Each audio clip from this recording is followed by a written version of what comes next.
a veces se requieren 2 plugins o quizás más o 3 para hacer algo que lo grabas con un solo aparato de hardware.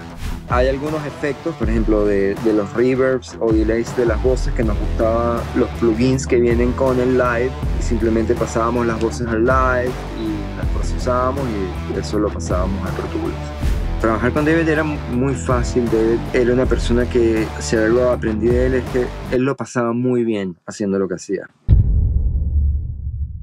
Hoy estamos con el destacado ingeniero Héctor Castillo. Él ha trabajado con gente como David Bowie, Lou Reed, Gustavo Cerati, Natalia Lafourcade y Björk, entre muchos otros. Hablamos sobre mezclas y cómo fue trabajar con Gustavo Cerati y David Bowie.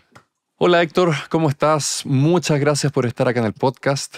Encantado de estar acá, gracias por recibirme.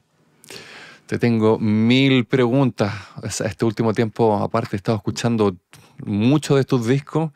Así que me encantaría partir con Gustavo Cerati. ¿Te parece? Dale. ¿Cómo fue que llegaste a trabajar en el disco Ahí Vamos? A través de Tweety González, que es el productor del disco, que además fue productor de discos de Soda Stereo, de Fito Páez, y una carrera espectacular. Y tocó, fue parte como miembro, como el cuarto miembro de Soda Stereo, como tecladista, y estaban en el proceso del disco y me recuerdo que me mandó un mail diciendo que Gustavo estaba acá.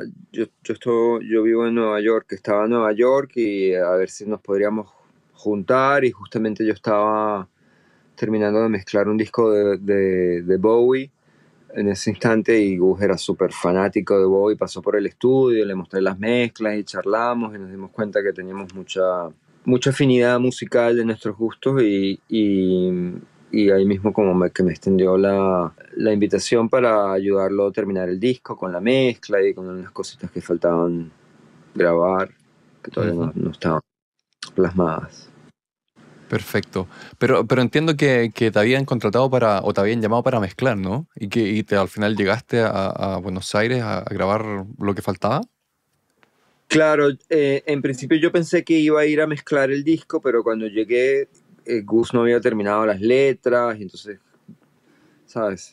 Se cantó y grabamos las voces, y siempre quedan detallitos que pulir. Obviamente cuando tienes ya la voz final, tienes que cerciorarte que todo el arreglo y toda la demás instrumentación esté al servicio de la voz. Entonces no sé, habían cabos sueltos, alguna guitarra que faltó, creo que grabamos una bata que se rehizo, hicimos muchos tratamientos distintos, pasar algunos instrumentos por algún proceso, alguna cosa. Perfecto. ¿Y te acuerdas lo que usaste para grabar a Gustavo? ¿La cadena de voz? Sí, usamos...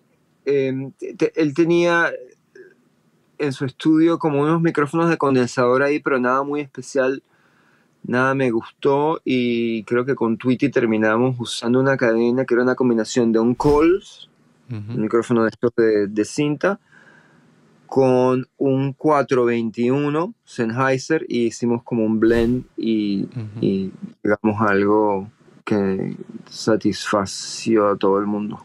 De hecho, hace muy poco vi una foto en Instagram que salía el 4038 tapado con una esponja. ¿Es de esas sesiones? ¿O no? Sí, 4038, sí, totalmente. ¿Y le taparon con una esponja para que fuera más direccional o algo así? La parte de atrás. Sí, perdón, sí. Sí, claro, al ser bidireccional y en la sala donde estaba era como un poco activa, le puse seguramente un foam detrás para que no, la parte de atrás no escuchara el rebote de la pared de enfrente, algo así. ¿Y cómo le gustaba grabar las voces a Gustavo? ¿No le importaba? Porque a mí cuando me toca grabar hay gente que le gusta más estar solo, hay otra gente que necesita más ver gente. ¿Cómo le gustaba a él? No, yo creo que a Gus sí le gustaba que estuviera la pandilla ahí. Que todo el proceso de Ahí Vamos siempre estaba la pandilla ahí. Perfecto. ¿Y en cuanto a ¿hacía una toma entera ¿O iba grabando por partes? No recuerdo muy bien, pero conociendo como a mí me gusta hacerlo, Ujú. seguramente corrimos el tema varias veces, 2, 3 veces, y hacía tomas completas, y después vamos y nos enfocamos en secciones.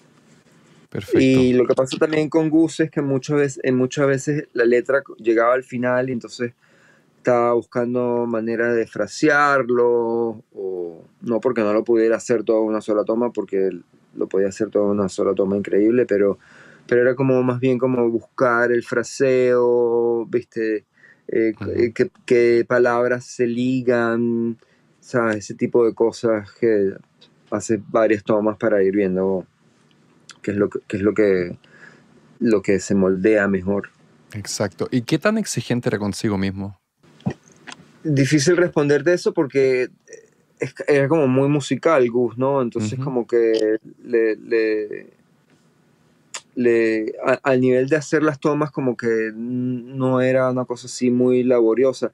Creo que era más exigente al nivel de la concepción, de la idea, del arreglo, una cosa más global, de la composición.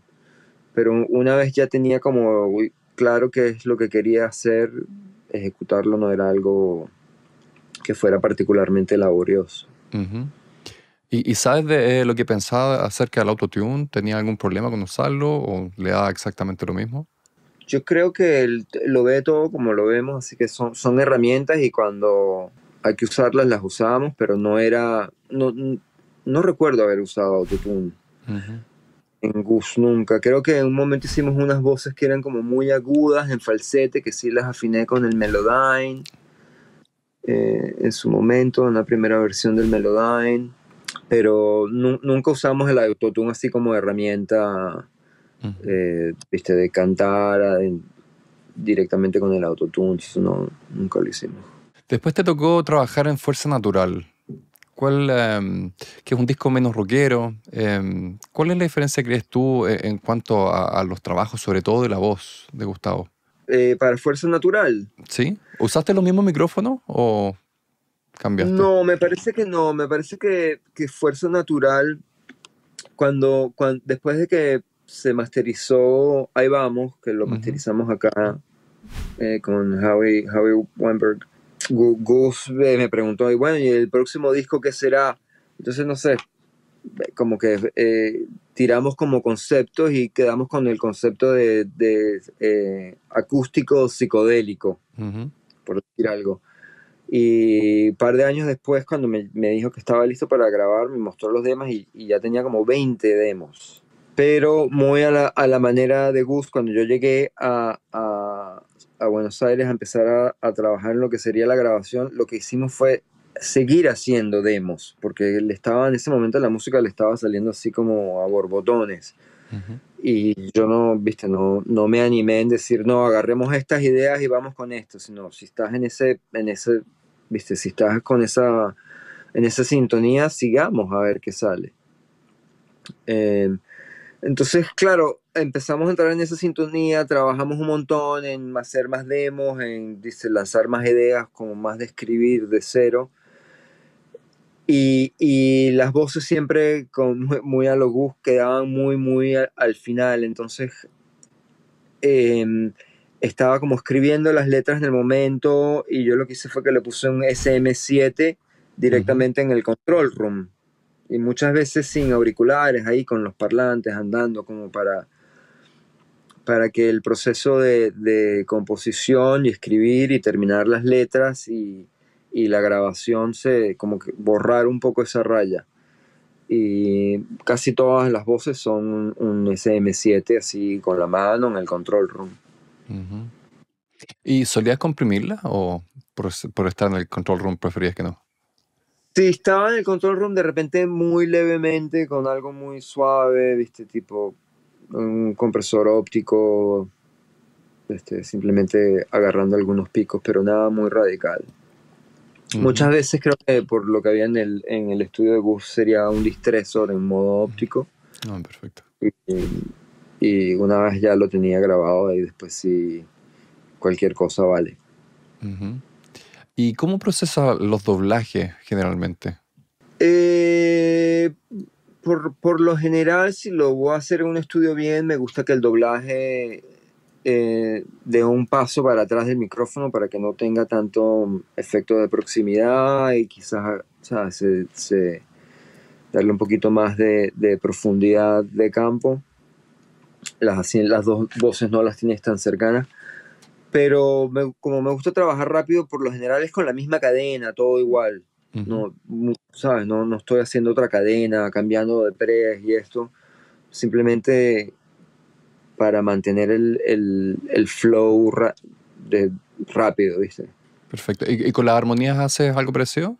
Con las armonías hago algo parecido, a veces depende, si hay muchos stacks y de repente me gusta quizás usar otra cadena, otro micrófono para, ¿viste? Para que la suma eh, em, cuando tienes muchos tracks con la misma cadena exactamente, cualquier resonancia que está inherente en esa cadena se va a sumar y entonces si tienes muchos stacks de voces, a veces me gusta cambiar de micrófonos o cambiar de cadena, ¿sabes? De repente poner un pre un poquito más oscuro, un NIV, algo así.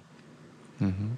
Pero nunca haría nada que haría que el proceso se mueva más lento. Sobre todo si estoy con alguien como Gus, que viste que es rápido, es todo creativo. Mi proceso es mantener el flow de la sesión andando rápido. Ujú. ¿Y te acuerdas qué usaste para la mezcla? En cuanto a efectos, a lo mejor, o compresores, aparte, plugins, no sé. Se mezcló 100% en The Box, ¿cierto? ¿Cuál? Los dos, sí. Perdón, sí, de fuerza natural. Sí, se mezcló 100% en The Box.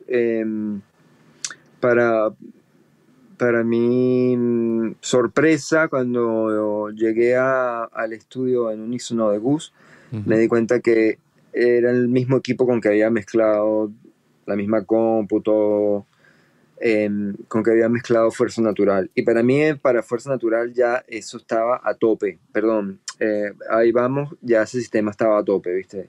Ujú. Tuve que tomar muchas decisiones de imprimir cosas, hacer stems y trabajar así. Y para Fuerza Natural fue el mismo equipamiento. Gus había comprado una consola, una de estas SSL compactas, y la idea era mezclar la consola, pero en tránsito se estropeó Ujú. la consola. Y el stereo bus no andaba bien, el bus compressor no andaba bien, la automatización desincronizaba después de un tiempo. Y después de mucha frustración, tratar de hacerlo funcionar, hablar con soporte técnico en Inglaterra para hacerla funcionar, dije, basta, tenemos que terminar esto. Y simplemente lo usé como sumador.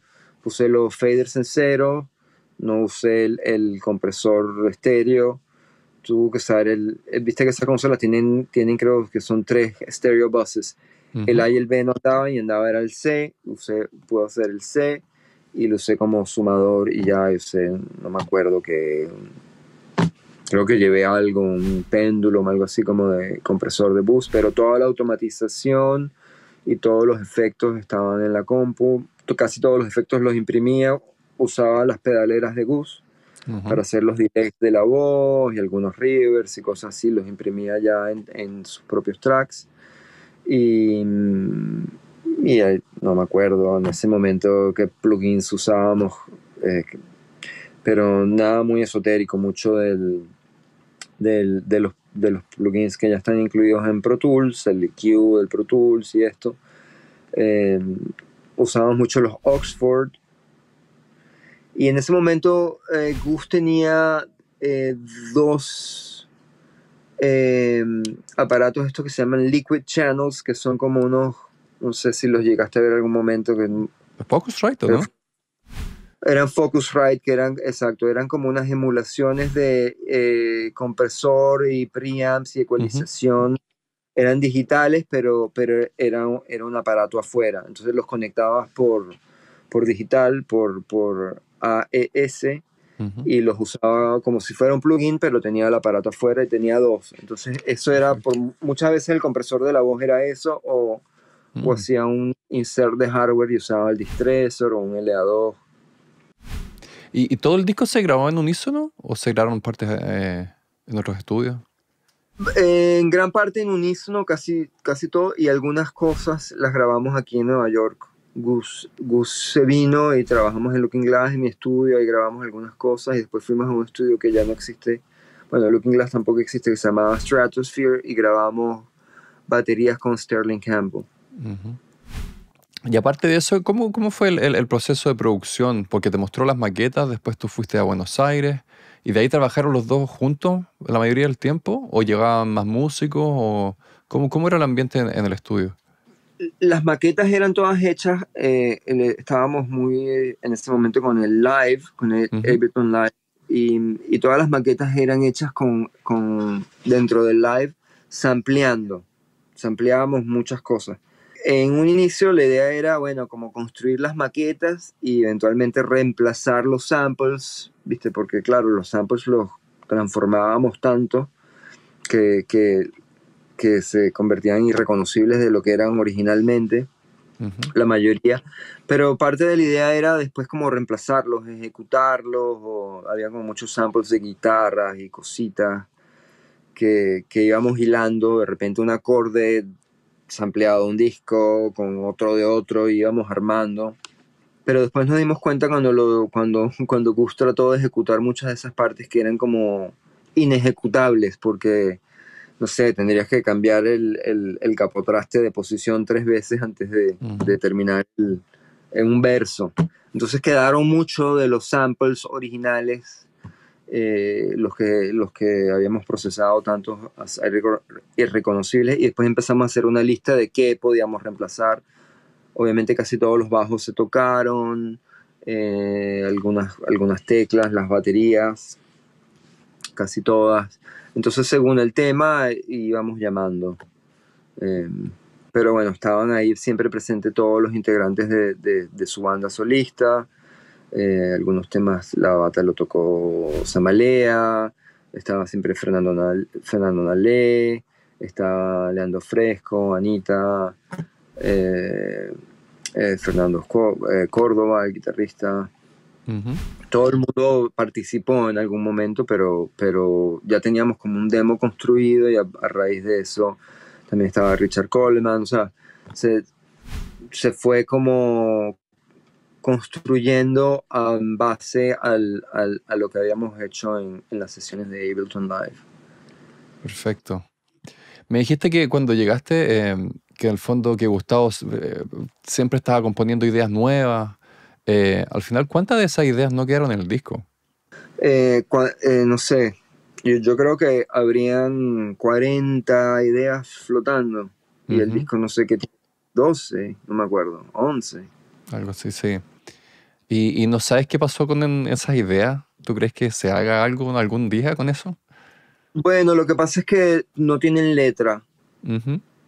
entonces Ah, eh, no es que estaban cantadas y no se terminaron de finalizar, simplemente estaban todos como una parte del proceso muy temprana, ¿viste? Que a veces lo ujú. que hacía era que tarareaba una melodía pero sin letra. A veces simplemente estaba como una secuencia de acordes con unos arreglos y, ¿sabes? Con un poquito de intención de producción, pero faltaría una melodía vocal, ¿viste? Ujú. Y bueno, todo quedó archivado ahí en su estudio en unísono, y supongo que la familia tiene acceso a eso. Yo no, por lo Ujú. general cuando tengo un proyecto le devuelvo al artista todos sus masters. Perfecto. Fuerza Natural tiene canciones de mucho contraste, como Cactus, Deja Vu. ¿Hay alguna diferencia en tu forma de mezclar? ¿Algún approach diferente cuando mezclas algo así de diferente? Quisiera pensar que sí. Ujú. En ese disco en particular, el concepto del audio era que iba a ser como un matrimonio hi-fi, low-fi. y yo siempre quedé un poco insatisfecho porque siento que la parte hi-fi nunca llegamos. En Ujú. parte porque, bueno, muchos de los samples habían sido tan procesados que eran low-fi y no podía hacer mucho por ello. Pero en otra parte, por ese proceso de mezcla que quería mezclar en una consola, en una CCL, con ciertos requerimientos y la parte técnica no la pudimos cubrir Ujú. y mezclando con la misma computadora que había mezclado el disco anterior, hace unos cuantos años anteriores, que ya esa computadora no daba más. Entonces tuvimos que hacer como muchos compromisos o hacer bounces y, viste, ir eliminando la cantidad de tracks porque la computadora no daba abasto. De repente llegabas un día y tratabas de abrir una sesión y no abría y pasabas todo el día tratando de recuperar el trabajo hecho. Entonces tenías que hacerle commits a plugins o cadenas de efectos y entonces como que sentí que no me permitió terminar de afinar todo como lo quería, pero a la vez que te digo esto, también estoy consciente que a veces esas limitaciones son Ujú. buenas porque tomas decisiones y simplemente haces funcionar las decisiones que tomaste, las haces funcionar de una forma y simplemente me fui adaptando a la circunstancia y a lo que ya teníamos plasmado, simplemente ya eran decisiones tomadas y simplemente no había vuelta atrás. ¿Te acuerdas si existía el delay compensation en esa época? Oh, no sé. Sí, sí, el Pro ¿Sí? Tools tenía ¿Existía? delay compensation, pero no era, muchas veces no era, sobre todo, por ejemplo, con situaciones cuando tienes un set de batería como multimicrofoneado y eso, y Ujú. tienes plugins y hardware inserts. Yo lo que terminaba haciendo era simplemente haciendo un print estéreo de la batería. O la batería y el bombo y el tambor, tenerlos Ujú. aparte, ese tipo de cosas. También Perfecto. para minimizar un poquito la cuenta de canales y hacer que la computadora no comerme todos los recursos de la compu. Ujú. Pero por lo general, cuando trabajabas en el Ableton, em, ¿grababas las pistas en Pro Tools? Porque me acuerdo, o sea, ya no me acuerdo tanto, pero me acuerdo, yo partí usando, yo creo que el Live uno y había Rewire, se llamaba, lo que cuando se Sí, conectaba con... exacto, muchas veces usábamos por Rewire y lo pasábamos al Pro Tools y hacíamos también stems, porque a veces habían muchos samples y de todos estos samples creabas una pista. Ujú. Sí. Y hay algunos efectos por ejemplo, de los reverbs o delays de las voces que nos gustaba los plugins que vienen con el live y simplemente pasábamos las voces al live y las procesábamos y eso lo pasábamos al Pro Tools. O a Perfecto. veces, viste, hacíamos pitch shifting de vocales en el live y lo pasábamos al Pro Tools. Ujú.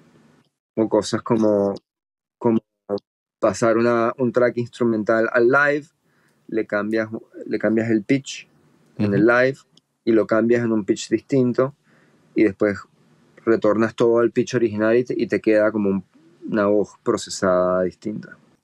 He leído varias cosas de ese disco y que te quería preguntar a ver si eran ciertas. Como, ¿es verdad que el efecto que se escucha en la voz de Cactus es una voz de referencia que tiene mucho reverb? Eso es correcto. Yo dejé la voz de referencia, la melodía que él tarareaba sin letra, Ujú. y la envié en un reverb y usé, eso era el reverb. Entonces como que está haciendo la misma melodía, pero como él tarareaba y no ponía mucha consonante, sino lo tarareaba de una forma así que era como más suave de sonido, ese es el reverb de la voz. Perfecto. ¿Y aparte usaste algo en la voz principal o es solamente ese reverb? Y no me acuerdo, No te acuerdas. Está bien, mucho pero tiempo. es posible sí que hubiera algo. Ujú. ¿Es verdad que las baterías se grabaron separados los tambores de los platillos? No todas, las que hicimos en unísono, en gran parte porque a mí no me gustaba mucho cómo sonaba la sala. Ya. Entonces cuando se tocaban los platillos muy fuertes, se comía todo. No, perfecto. La sala no tenía como la dimensión para darte ese sonido de batería, room. Era como muy resonante, entonces separamos los platillos. Pero Em, cuando te digo los platillos son como los platillazos, el hi-hat y lo que marca tiempo sí, sí ok, quedaban. De repente perfecto. hay un tema que sí lo hicimos por separado todo. Ujú, perfecto. Héctor, ¿qué estás usando hoy día en el Mixbus cuando mezclas? Eso va cambiando según la mezcla, el proyecto, ¿viste? Pero yo la lección que yo ahorita mezclo casi todo en la compu, ¿no? Tengo muchas cosas externas, pero las imprimo por lo general. Ujú, Quedan ya dentro de la sesión. Si tengo un compresor que me gusta mucho en una voz o en lo que sea, lo tengo como un insert de hardware y hago un commit. Entonces, una vez ya tengo todo, ya si tengo que hacer un recall, ya es totalmente en la compu, ¿no? Tengo un par de efectos que uso mucho, que son externos, pero en el voz voy cambiando dependiendo del tema, del estilo, pero tengo una combinación de un compresor que a veces lo pongo o no lo pongo, tengo varios emuladores de cinta, tengo como tres y a veces ujú. uso uno, a veces uso dos en simultáneo. Em, Después puedo tener un EQ y un limitador, algo así. De repente a veces otro compresor más. Depende. Los voy activando, desactivando, voy viendo qué funciona. Mm, Depende del estilo, cuánto lo en, ¿viste? Si es muy guitarrero, o sea, depende. También depende mucho de la calidad de la grabación. ok. ¿Y por lo general partes con estos procesos prendidos cuando estás mezclando? ¿O lo vas poniendo a la mitad a lo mejor? ¿O hay gente que pone el compresor al final? No, sí, empiezo ya con algo y Ujú, lo voy ajustando. De repente me doy cuenta que, no sé, que quiero poner eh, dos emuladores de cinta. Entonces tengo uno prendido, después meto el otro, porque el otro le cambia un poquito el low end más, qué sé yo. Pero yo creo que lo que hemos aprendido o sea, por ejemplo, gente como yo que venimos de un par de generaciones atrás que mezclábamos en un proceso mucho más análogo, ujú, es que con los procesos estos digitales de plugins, a veces se requieren dos plugins o quizás más o tres para hacer algo que lo grabas con un solo aparato de hardware. O sea, a veces antes en el mundo análogo podías tener, no sé, tu compresor de tu stereo box trabajando duro y eso le da mucho carácter a la mezcla. Pero a mí en particular me pasa que si trato de hacer eso con un plugin de compresor en el bus, no suena bien. ¿Viste? Cuando el plugin está trabajando muy duro, como que siento un poco los artefactos del digital. ujú. Entonces, claro, si tengo dos plugins o tres trabajando menos, logras como ese mismo de energía, pero de una forma más que se sienten menos los artefactos. Ujú. ¿Y sueles automatizar algún proceso en el Mixbus? Lo he hecho, sí, lo he Ujú, hecho. A veces si quiero meter, no sé, un flanger o algo en todo el mix, cosas así más efectistas. A veces simplemente como cambio de escenas. Hay, por ejemplo, hay aquí lo tengo enfrente, hay un ecualizador que es el BX, no sé qué cosa, soy malísimo con los nombres de las cosas, pero el BX3, ujú, ese que el que tienes como cuatro bancos de presets, a veces los tengo distintos, con distintas formas, entonces llega, por ejemplo, el coro o el estribillo y lo puedo cambiar, así ujú. la canción, viste, se siente como un cambio de página más acentuado entre una sección de un tema y otra. Perfecto. Cuando te llegan canciones para mezclar, ¿cuáles son los errores más comunes que ves de la gente que está grabando hoy en día? Como lo que llamamos perdón, pero voy a hacer un poquito de Spanglish, el gain staging. Ujú, Viste, a veces me llegan cosas que está todo grabado muy al tope, entonces claro, tienes que bajar todo mucho o a veces también me han llegado cosas que están grabadas muy, todo, así muy bajo y tienes que subir todo mucho y con eso subes el noise floor.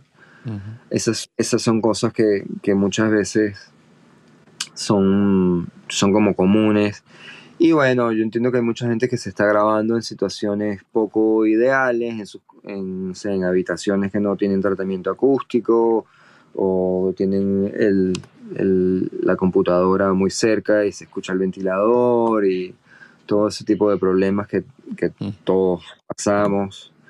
Eh, y bueno, el típico error común que a veces se comprometieron con un proceso que quizás no estaba del todo bien logrado, entonces ¿viste? Ya eso está impreso. Y a veces es todo lo contrario, como que las cosas no tienen intención. Y eso para mm, mí es un problema más grande. Ya no hay una intención en la grabación, todo está grabado muy clean, sin ya una búsqueda o una actitud o, ¿viste? Algún tratamiento que te indica un poco como mixer cuál es la estética que se está manejando. Eso no es algo muy limpio que puede ser cualquier cosa. ujú. ¿Viste?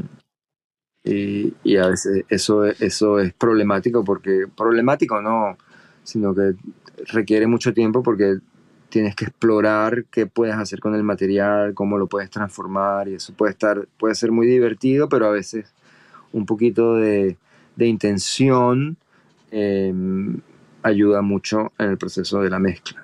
Ujú. Yo en estos días siento que hay mucha gente que quiere lograr, no sé, como lograr una mezcla perfecta, más que la mezcla, no sé, quieren cuantizar todo, quieren afinar todo, y tampoco dejan muchos espacios para errores. Y yo siento que los errores son súper importantes en el proceso creativo y cuando uno está mezclando. ¿Qué opinas de eso? Sí, estoy de acuerdo. Yo creo que eh, el arte y la ciencia sin los errores no hubieran evolucionado como han evolucionado. O sea, hay que permitirse. eh, eh, yo siempre estoy como tratando de identificar cuáles son los buenos errores Ujú, para adoptarlos y usarlos. Gran parte de esto que mencionas de que todo está cuantizado y afinado y arreglado, gran parte es porque la mayoría de los discos ahora se hacen y la gente no está ejecutando en conjunto, se hace todo por partes. Entonces, ujú, claro, si hay un error en que estamos todos juntos tocando, pero yo me adapto a tu error en el momento, ya no es un error, ujú, sino ya es parte del carácter de ese performance. Pero ya eso es muy difícil lograrlo cuando se hace todo por partes separados y los músicos nunca estuvieron juntos ejecutando, escuchándose mutuamente eh, a la vez. Entonces, claro, todos hemos pecado un poco de eso porque estamos tratando de ponerlo perfecto para que la próxima overdub que vas a hacer porque es muy difícil si tienes una base rítmica que se está moviendo, eh, después hacer un overdub encima de eso. Pero si tú estás ahí en ese proceso inicial moviéndote con la base rítmica, ya eso es otro carácter, es otra cosa. ujú. ¿Entiendes? Entonces, claro, pecamos de cuantizar todo y arreglarlo para que las subsecuentes capas de overdubs que va poniendo tengan una fundación predecible. Pero eso lo que hace es que el resultado final suene un poco predecible. Ujú. ¿Tienes alguna, no sé, técnica, tip en mente cuando te llega una grabación tan cuadrada, tan plana? De repente para darle más dinámica, un poco más de vida. Bueno, trato de explorar dentro de los tracks que tengo. O sea, a mí no me gustan las mezclas, como dices tú, perfectas. Y no solamente de ejecución perfecta, no me Ujú, gusta nada.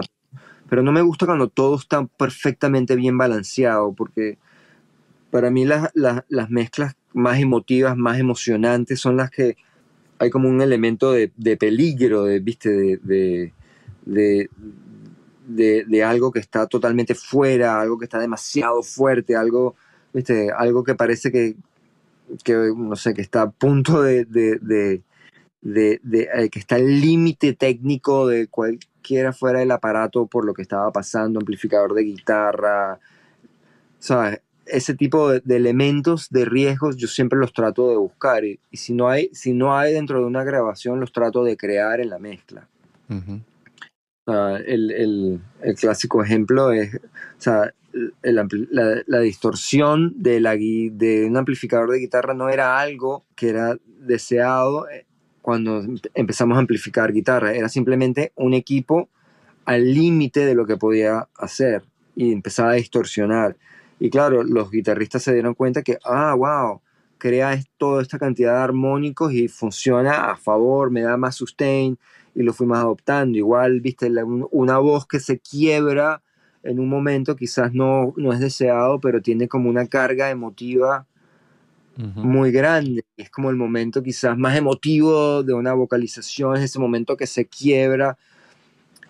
Todo ese tipo de cosas que son como cosas al límite de lo que pueden producir, para mí son muy emocionantes. Entonces, si una grabación no lo tiene, voy a tratar de crear algo de eso. Ujú. Cuando estás mezclando, ¿usas referencias? Bueno, siempre tengo referencias en mi cabeza y a veces pongo algo para escuchar, pero en realidad en estos días muy pocas veces. Ujú. Simplemente, o sea, manejo mis propias referencias musicales y de repente escuché, ¿no?, un tema de algo y me encantó cómo procesaron la voz, pero más que tenerlo a mano para hacer la comparación Ujú. constante, es más bien, más interesante lo que logro hacer pensando en la memoria que tengo Ujú. de eso que teniendo la referencia. ¿Y no te ha pasado? Porque yo cuando he tratado de hacer eso, sobre todo, pues, yo soy muy fan de los Beatles, entonces mis referencias van por allá. Eh, y digo, ya, quiero tal batería de tal color y me imagino una canción y trato de hacer, y me gusta mi resultado, pero cuando voy a escuchar ese disco, era completamente diferente de lo que yo me acordaba. ¿No te pasa? O sea, y para bien de la canción, pero ¿no te pasan cosas así? Sí, y bueno, o sea, todo el mundo, todos usamos a los Beatles como referencia, Ujú. pero trata de venderle a un cliente tuyo que suene, o sea, separando obviamente la composición y las canciones, pero que suenen como la batería de los Beatles, que suenan así Ujú. chiquitas, tienen low end, hay momentos que se desaparecen de la mezcla, viste, que suena como la nada misma y están las voces, lo que está. Trata de venderle a un cliente hoy en día sonar así. Ujú. Ahorita todo el mundo quiere escuchar cada uno de los elementos y el baterista va a querer escuchar el ride symbol claro, viste. Está muy difícil. Es una muy buena referencia, pero muy difícil. Y incluso Led Zeppelin, todo el mundo usa como referencia el sonido de batería de Led Zeppelin, pero tú lo escuchas comparado con grabaciones actuales y no tiene ese nivel de esa huella en los graves que tienen las grabaciones actuales, no tiene ese Ujú. footprint, decimos aquí los gringos, no tiene ese peso en el low end. Lo, y te das cuenta que en realidad con lo que uno está realmente enamorado es con la ejecución, Ujú. más que con el sonido en sí. Con el sonido te terminas enamorando porque te enamoraste tanto de la canción y de la ejecución que te enamoraste del sonido, pero cuando lo tratas de adoptar y sacarlo de contexto, el sonido, te das cuenta que quizás no funciona en muchas otras cosas. Ujú. Po- Con eso en mente, ¿crees que hay muchos ingenieros, o sea, que están partiendo, que se concentran mucho más en el sonido que en la canción, que es lo importante, o en la emoción de la canción? Bueno, siempre eh, hay gente que se va. Ahorita hay mucha música que pareciera que la concentración, más que en el songwriting, en la composición, está en la producción. Ujú. Y hay casos de esos que son tremendamente exitosos, o sea, que escuchas el tema y el tema es emotivo y esto está todo basado en sonido y producción y ear candy y todo, ¿sabes? y está buenísimo. Y hay muchos casos en que no pasa nada porque la composición no tiene mucho. Ujú. Entonces, no sé.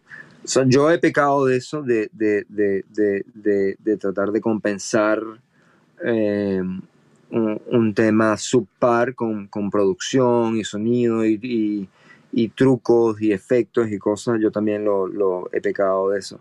Quisiéramos todos tener siempre muy buenos temas, bien Mm. ejecutados, emotivos, y que no tengamos que hacer tantos triquiñuelas para tratar de retener el oído del público. Pero bueno, Ujú.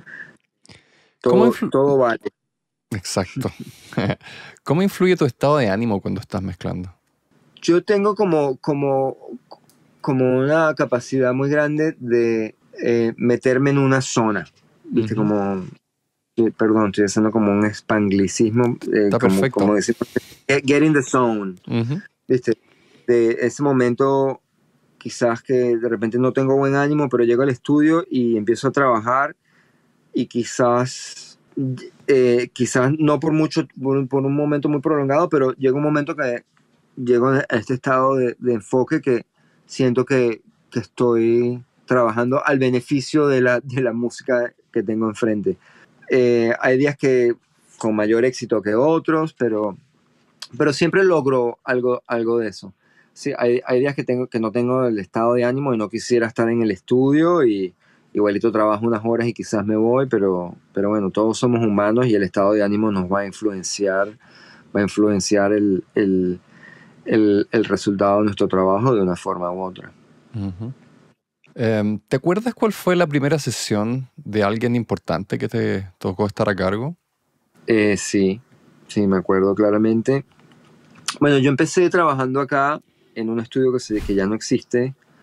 Empecé como pasante. El estudio era de un compositor americano que se llama Philip Glass.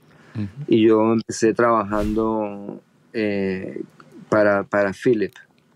Primero como pasante, después fui como asistente, después fui ingeniero principal de todo el estudio y después terminé siendo socio del estudio. Y mis primeras sesiones fueron para scores de películas, soundtracks de películas, que Ujú. en ese momento estaba haciendo mucho. Pero la primera sesión que yo tuve así como ingeniero principal para un cliente que no fuera Philip Glass fue con una artista de acá de Nueva York que se llama Suzanne Vega. Ujú. El disco se llama Solitude Standing Ujú. y, y me acuerdo claramente, en ese estudio había una ventana muy grande y se veía así como el skyline de downtown New York, que se veían todas las torres de agua, que Nueva York es famoso porque todos los edificios arriba tienen como estas torres de agua, que son como unos tanques de agua que están arriba de los edificios. Ujú.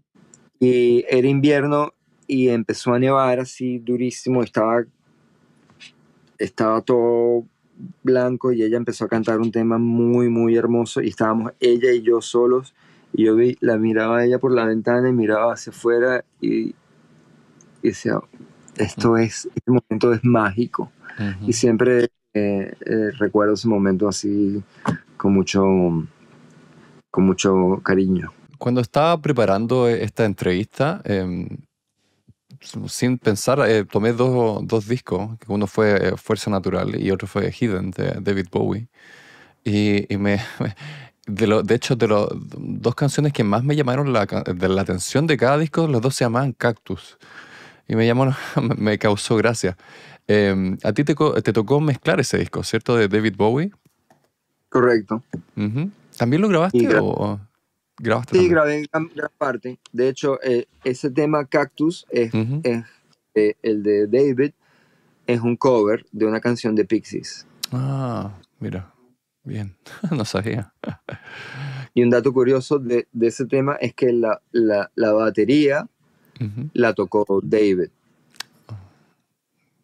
Buenísimo. Y, y, o sea, llegamos un día antes al estudio, antes de que llegaran todos los músicos, y no había llegado el productor, que era Tony Visconti, y yo simplemente estaba armando, y David estaba como aburrido y bajó al estudio, porque era como un estudio residencial aquí en Nueva York, pero no en la ciudad de Nueva York, sino upstate, Ujú. como la ciudad, era como una casa en una montaña.